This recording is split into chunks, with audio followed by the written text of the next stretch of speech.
Good Pakidami. morning po, sir. Thank you, thank you. Good morning. So let's start, no, or let's continue our discussion for the sample problem number two. We already got the theoretical hit, so we need to have the wait lang ha. What is the unknown? Check natin. We already done with the theoretical hit, so we need to have a required power before we continue the discussion. Do you have any question from the sample problem number two involving the calculation in flow rate and theoretical head? Wala. Do you have any question? So if none, we will continue no our discussion for the sample problem number two. Right. So we already have the theoretical head. So in in computing the theoretical power, we have the uh, formula, no? Uh, theoretical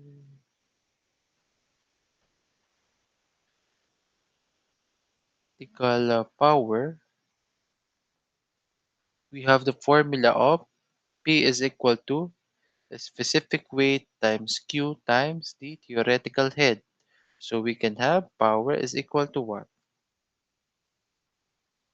The specific weight is 9.81 kilonewton over cubic meter times Q. What is the value of Q? Ang Q natin is from the uh, problem. Anong Q? Q is 7.7058 times 10 to the negative 3 cubic meter times 10 or 7.0758 times 10 to the negative 3 cubic meter per second. And our H is 19 point what? 0962 meters. Okay? So our P will be what? Pakisolve. Yes. 1.4436. Okay, thank you. 1.4436 kilowatts. Okay, thank you. We already have the theoretical power. So next will be what? The pressure difference, no? The pressure raise of the system. Okay, or in the impeller. So we have here letter D, pressurize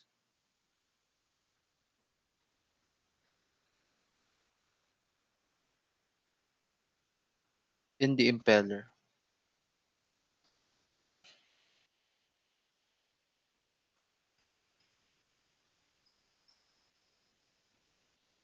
From our discussion, we have the formula for the pressure change is equal to what? P2 minus P1 is equal to density. P2, density, G, rho times, G times the theoretical head minus, for the P1, we have the density times the difference of the square of the velocity, right? V2 squared minus V1 squared over 2, right? So we can have our change in temperature, in pressure, or delta P is equal to what? 1,000 kilogram per cubic meter times 9.81 meter per second squared times what is H? 19, or the theoretical head, we have 19.0962 meters minus the density 1,000 kilogram per cubic meter times V2. What is the V2? Yung dito, 11.4611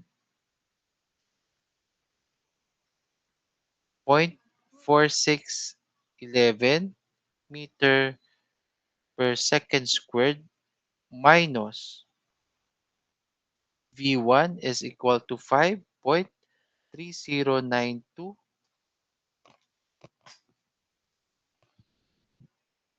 okay, 92 meter per second squared. Okay, we can have our delta P is equal to what?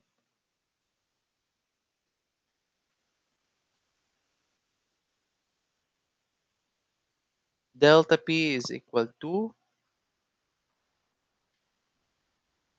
135.7491 kilo Pascal. Okay? Tama po ba? Nakuha nyo? Paki-check po. Ang makukuha nyo is naka-Pascal pa. So, you need to divide that to 1,000 so you can have your uh, kilopascal. Makukuha nyo is 135,749 point something.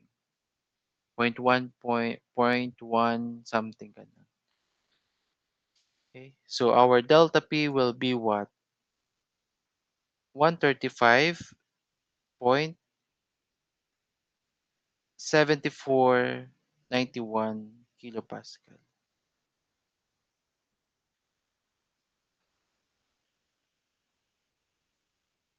Okay? Any question po? May question po ba kayo from our problem, sample problem number 2? Do you have a question po? If wala, we can proceed to the next problem. Sample problem number 3. We have here an axial flow pump has a guide blade angle of 75 degrees as the fluid enters the impeller region. The impeller has a speed of 500 RPM with a blade exit angle of 70 degrees. It should be 70 degrees. The inner diameter of the blade is 150 millimeters and the outer diameter is 300 millimeters. The discharge of the pump is 150 liter per second. Determine the velocity of flow, theoretical head, and the power required to drive a pump or to drive the pump. Class, please try to solve this one po, this problem. Since this is just a three unknown or three yung hahanapin ninyo na value. The velocity of flow, theoretical head, and the power required to drive the pump. Please try to solve po before we discuss.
Mga kasama, magtatrabaho ikaw dito patuloy. Sige. Yan. Sige, tapak ka na, tapak. Yan, yan ang ginagawa namin pag madulas ang court. Tapos yung sole hindi masyado kumakapit. So lalagyan natin siya ng soft drinks para malagkit, para kumapit. Ano po? Tama po. Court. Sige. Yan. Sige, tapak ka na, tapak. Yan, yan ang ginagawa namin pag madulas ang court. Tapos yung sole hindi masyado kumakapit. So lalagyan natin siya ng soft drinks para malagkit, para kumapit. Ano po? Tama po. Court. Sige. Yan. Sige, tapak ka na, tapak. Yan, yan ang ginagawa namin pag madulas ang court. Tapos yung sole hindi masyado kumakapit. So lalagyan natin siya ng soft drinks para malagkit, para kumapit. Ano po? Tama po. Court. Sige. Yan. Sige, tapak ka na, tapak. Yan, yan ang ginagawa namin pag madulas ang court. Tapos yung sole hindi masyado kumakapit. So lalagyan natin siya ng soft drinks para malagkit.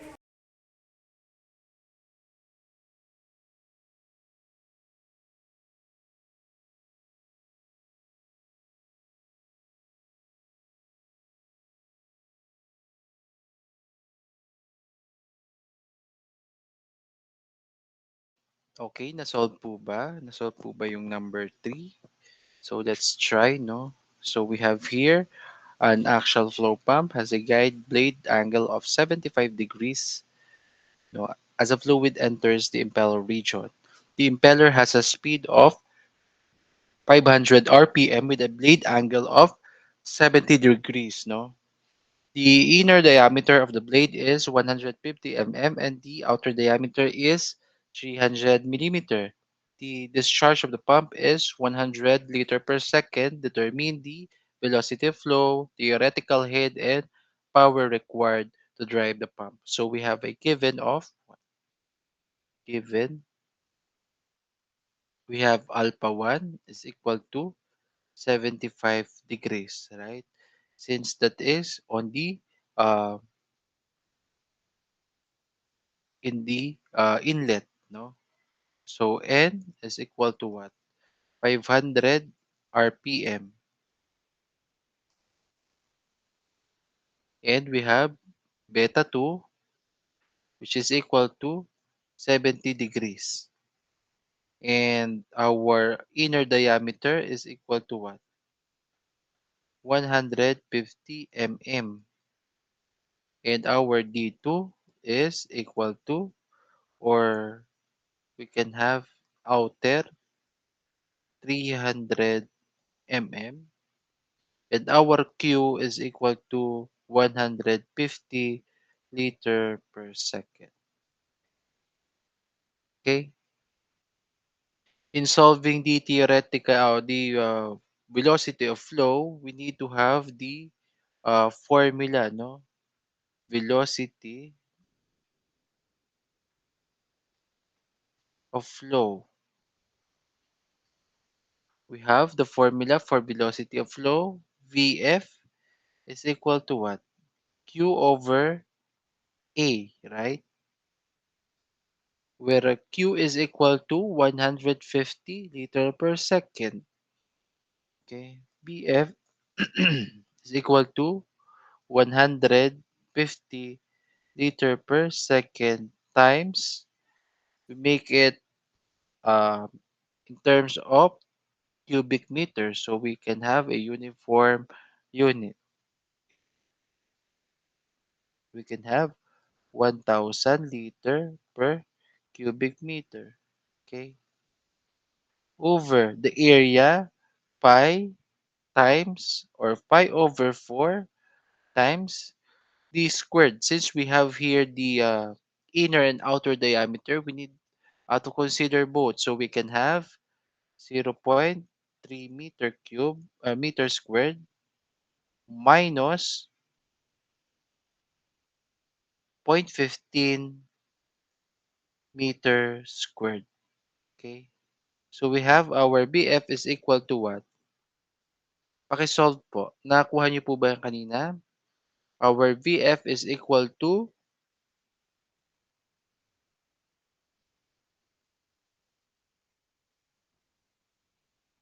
2.83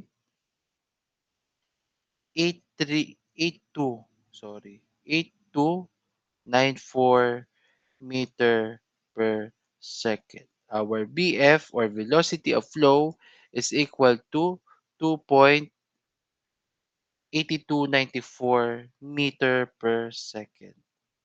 Okay. Next, we have the theoretical head. The formula for the theoretical head is H is equal to U squared over G minus U BF over G times cotangent alpha plus cotangent beta 2 or cotangent angle beta 2. So we need first to have the peripheral velocity. So in getting the peripheral velocity, we need first to have our mean diameter. So we can have here peripheral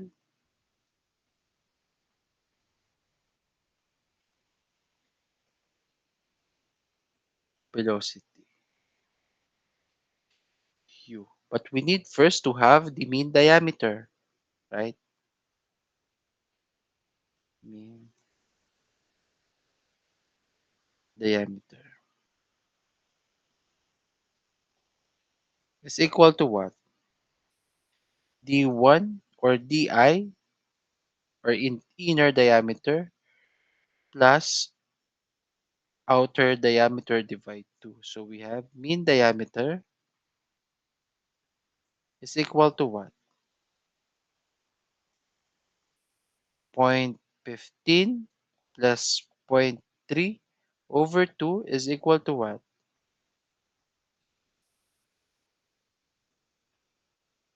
0.225 meters, right?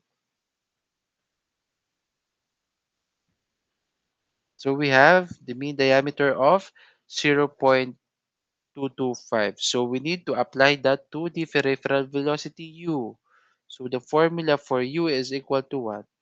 Speed times the radius, right? What is the formula of the speed?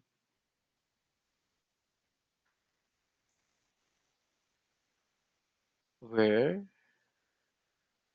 W is equal to 2n pi over 60. So we have u is equal to 2 times n times pi over 60 times the radius. Okay, u is equal to what? 2 times what is our n? 500 RPM, right? Times pi over 60 times. Our radius is the mean diameter over 2. Okay? So we have 225 meter over 2. Our u will be what?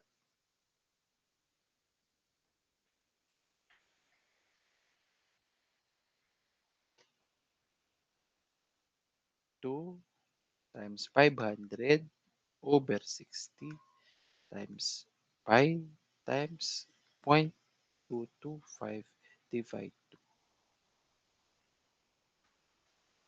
We can have 15 over 8 pi.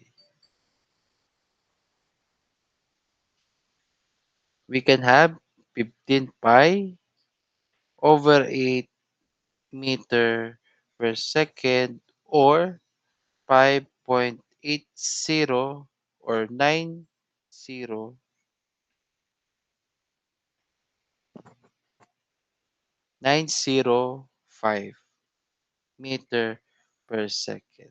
Okay, since we already have the peripheral velocity, we need to apply that to our formula for theoretical head. So I think much better if we will going to use this now. Theoretical head.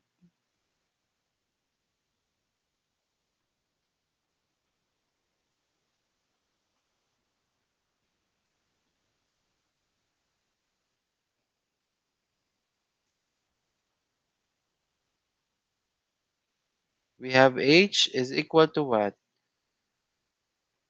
u squared over g minus uvf over g times cotangent alpha 1 plus cotangent beta 2. Okay? So we have h is equal to what? Substituting the data, 15 pi over 8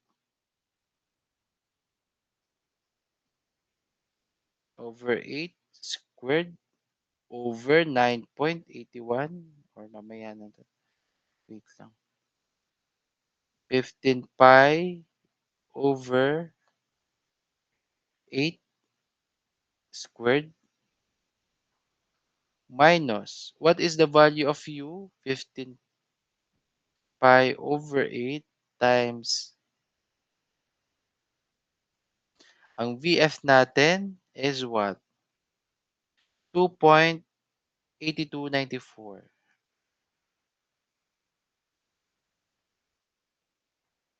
8294 meter per second, meter per second, meter per second. Times cotangent alpha 1 is 75 and beta 2 is 70. Cotangent 75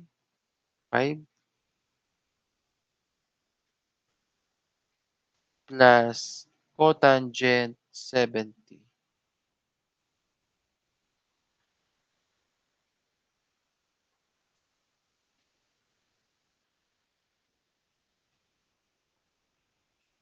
We can have the value of h ay, ano pong value ng h? Pakisolve po.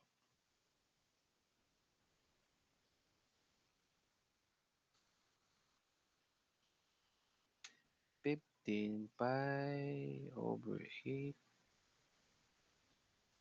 Wait. This should be over, divide this all to 9.81 meter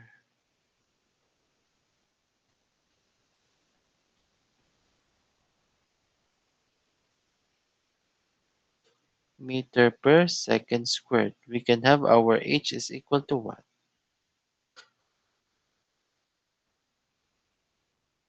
Minus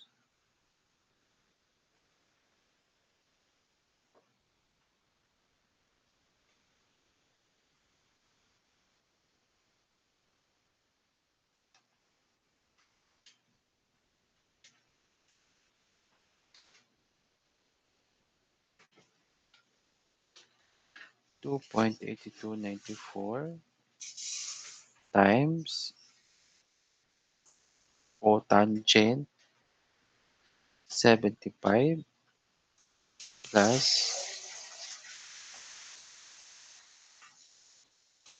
cotangent 70. Right?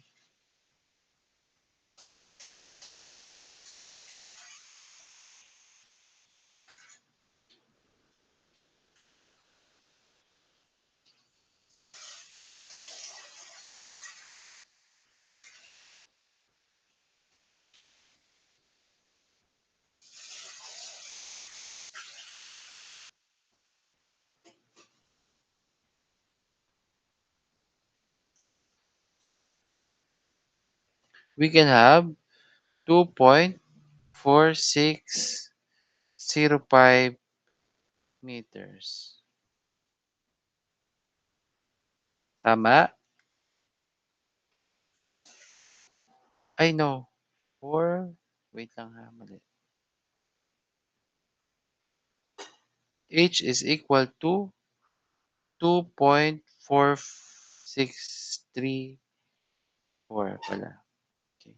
Meters.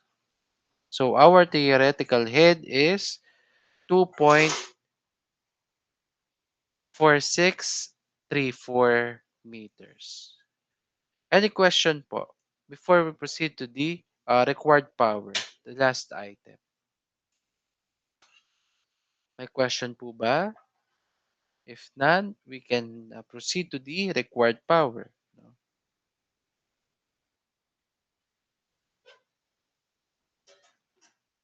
Required power will be equal to what?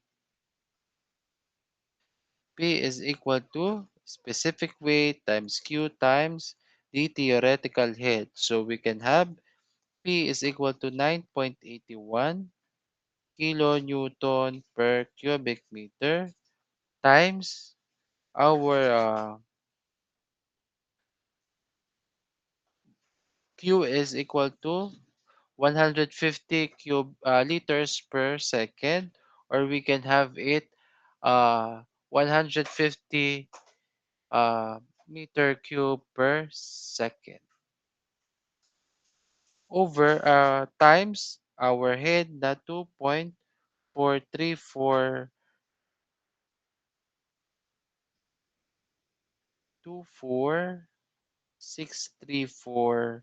meters, right? So we can have the value ng phi is equal to ano po? Times 9.81 times 0.150. We can have 3.6208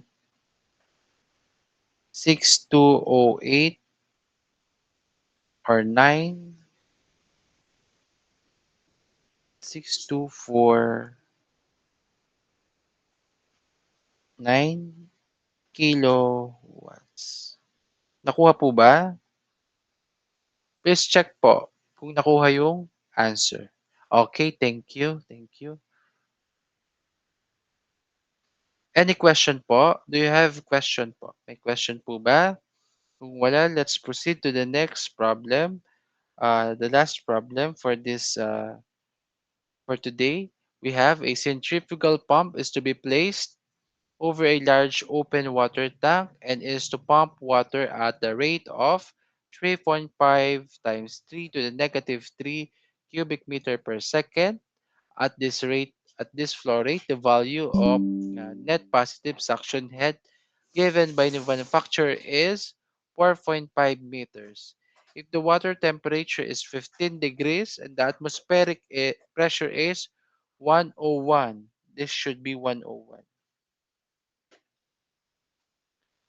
101 kPa determine the maximum height of the water of the or determine the maximum height of the pump that can be located above the water surface without cavitation.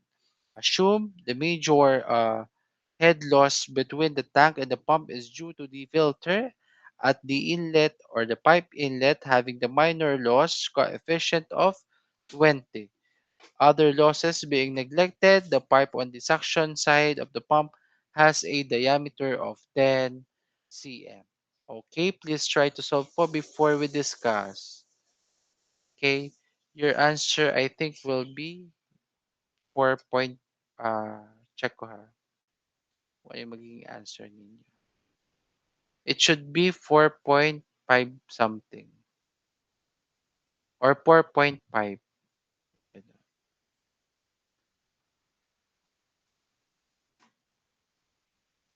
Pakitry po. You please use the formula of NP or NPSH in terms of please consider the atmospheric pressure that is given to the problem since that is a free surface problem. Okay. I think the answer will be 5.4. Sorry. That should be 5.4. The elevation. Okay. Please solve po. Then we will discuss later.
Okay, let's continue our discussion.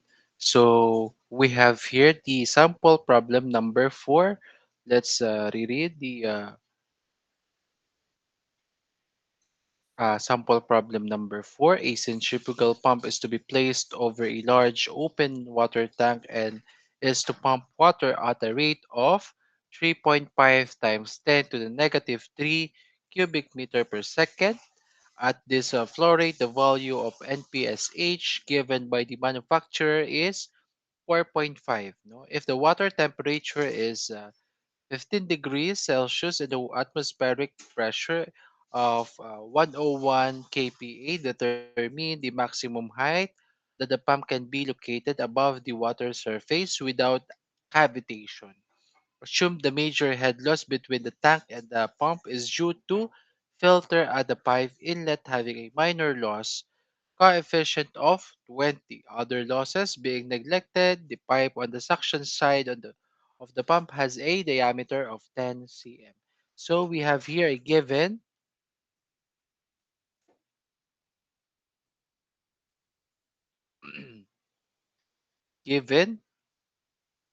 we have Q is equal to what? Q is 3.5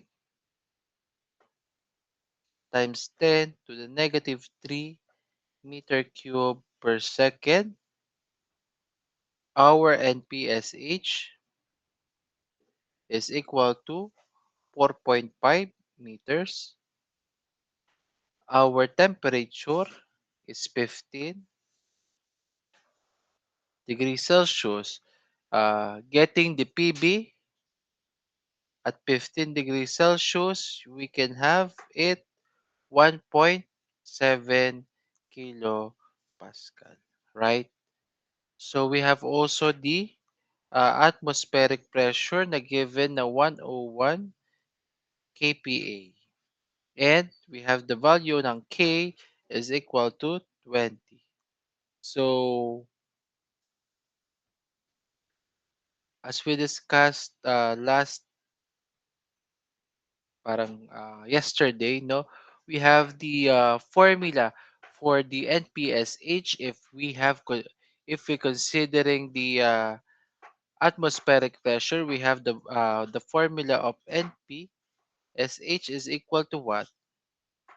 Atmospheric pressure over specific weight minus the elevation minus the summation of losses minus the fluid vapor pressure head, right? Which is Phoebe over the specific weight. Okay. So first we need to have our uh, value ng our summation of losses, which is equal to what? K times B squared over 2G, right? So wala tayong given na velocity. So we will going to have that from our flow rate or volume flow rate. Okay, we have the formula for the volume flow rate. Q is equal to what? Area times the velocity. So we can have V is equal to volume flow rate over the area, right? Since we are given with the uh, diameter of 10 cm, so we can have V is equal to 3.5. Ano given natin? 3.5 times 3 times 10 to the negative 3 cubic meter per second over pi over 4 uh, excuse me times 10 cm or zero point 0.1 meter squared. We can have the velocity of ilan po? Let's solve the velocity. Okay, we have 3.5 times 10 to the negative 3 over pi over 4 times zero point 0.1 squared. We have 0.4456 meter per second. Okay, so we already have the value of B and K, so we need to have to substitute that to our formula. No, we have the summation of losses is equal to 20 times 0.4456 meters squared or meter per second raised to 2 over 2 times 9.81 meter per second squared. So cancel, cancel.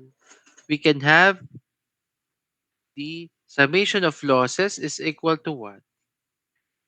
Squared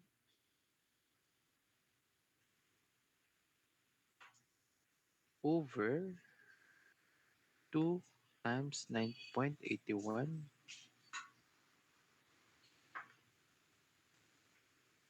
You can have the value of what? 0.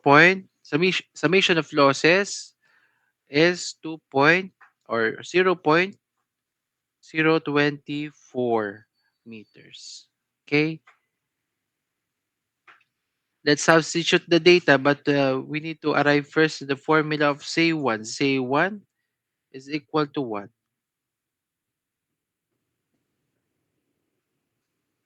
Atmospheric pressure over the specific weight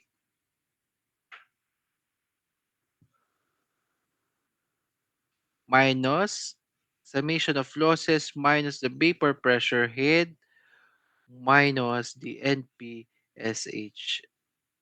Okay? So we need to substitute na yung data since we already have the values, right? Okay. So we can have the elevation, we can have Z is equal to what? Ulitin natin yung formula para may reference tayo.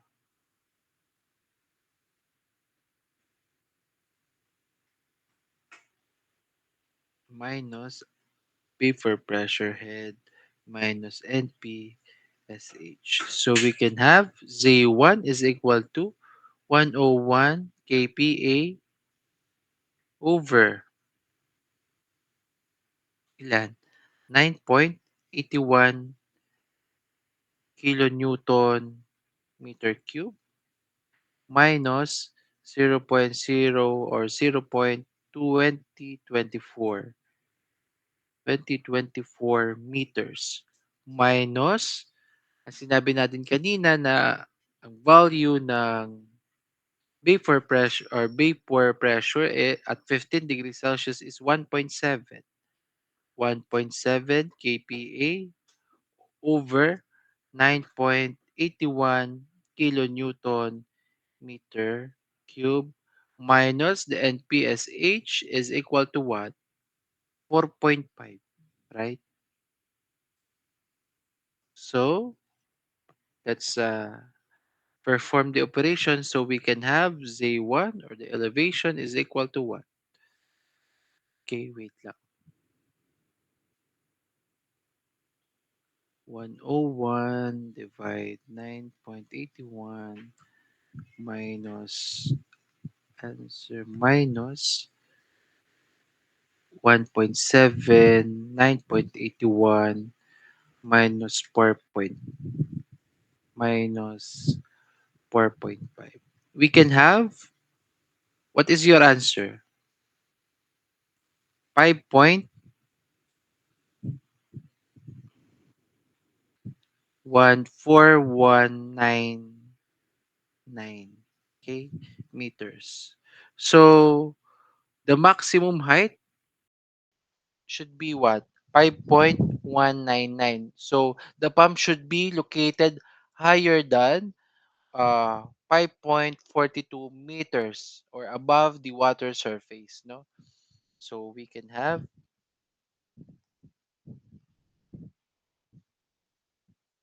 the pump.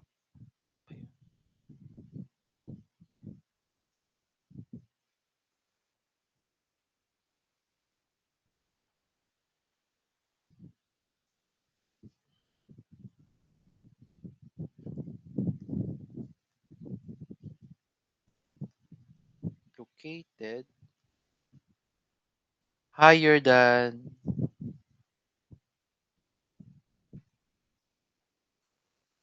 5.4199 meters above the water surface. Okay. Any question po? Any question? Yes po. Sir, may question lang po ako sa process of solving po. Doon po ba sa solving, sadya pong ang ginagamit lang natin is for decimal points every time po? Or, Yes. Yes. okay po. Kahit po sa gitna pa lang po ng solving, for decimal na po. Yes, pwede naman. Okay po. Kasi ang tinitingnan lang naman natin dito is process and ang final answer is decimal places. Pero yung sa gitna pwede nyo namang i-cut na ng 4 decimal places. Since hindi naman ako very particular with the decimal point. As long as you have your process, no, and tama, no, there is no problem with me. Okay? Thank you. Water surface. Any question pa po before we end the class? May question pa po ba? Okay. Next week, we will discuss about the positive displacement pump. I-unshare ko muna. I will send this, ano ha, I will send this PowerPoint or this deck sa ating Google Classroom later. So next week, we will have our discussion for uh, positive displacement pump. I think that is the last topic for our midterm examination. After that, we will having our quiz and possible after our quiz, we can have our supplemental problem before our midterm examination. So I think the midterm examination will be very easy to you. So madali lang naman yung coverage. Then possible next week I will give you the problem set so you can practice your so makapag-practice kayo, no. So any question po since next week is face to face natin, no, Saturday. Okay, yung nakasit in mag-attendance naman ako. Thank you. Okay. May question pa po ba? If wala na, we can open your please open your camera so we can have your attendance. Paki-open na po ng camera.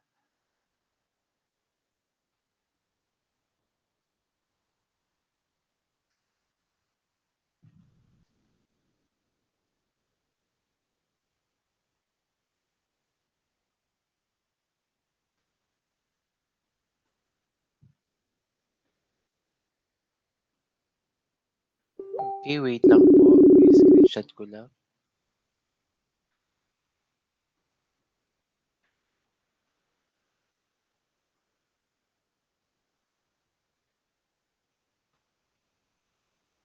Okay, done.